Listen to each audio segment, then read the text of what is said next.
បាទសូមអនុញ្ញាតគ្រប់ជំរាបសួរបងប្អូនទាំងអស់គ្នាបាទថ្ងៃនេះយើងធ្វើវីដេអូតាក់ទងជាមួយនឹងជិះឡានតាមដងផ្លូវបងប្អូនបាទជិះឡានតាមដងផ្លូវដើម្បីរត់សូយើងផ្សព្វផ្សាយពីផលិតផលក៏ដូចជាផ្សព្វផ្សាយជូនបងប្អូនដែលកំពុងតែស្វែងរកផ្ទះដែលទិញហើយអាចចូលរស់នៅបានភ្លាមមួយទៀតអាចប្រកបអាជីវកម្មបានផងដែរបាទហើយវីដេអូនេះតកតងនឹងយើងរត់ឡានថ្ងៃនេះយើងផ្សព្វផ្សាយផងយើងជិះកំសាន្តហើយថតចែកជូនបងប្អូនទស្សនាតាមដងផ្លូវផងបាទហើយវីដេអូយើងវារៀងញ័រកតាក់ទៅដោយសារតែយើងដាក់ជើងកាមេរ៉ានៅលើតាប់ឡូឡានវា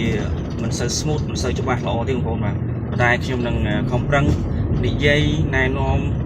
ក៏ដូចជាប្រាប់បងប្អូនអំពីផលិតផលក៏ដូចជាបង្ហាញពីទស្សនវិជ្ជាតាមដងផ្លូវចែកជូនពុកម៉ែបងប្អូនទស្សនាបាទខកទោះឲ្យបងប្អូនកុំប្រកាន់អីបាទថ្មីថ្មោងបងប្អូនអើយបាទនេះគឺជាវីដេអូ real សំឡេងពិតរូបពិតបងប្អូនបាទមិនមានកាត់តអ្វីទេបាទបងប្អូនកំពុងតែស្វែងរកលំនៅឋានតែសាងសង់ឲ្យ 100% complete មកណាបាទហើយយើងមានបាទនៅបរិយាលឹមជាងហាក់គ្រប់គម្រោងទាំងអស់បងប្អូនណាបាទ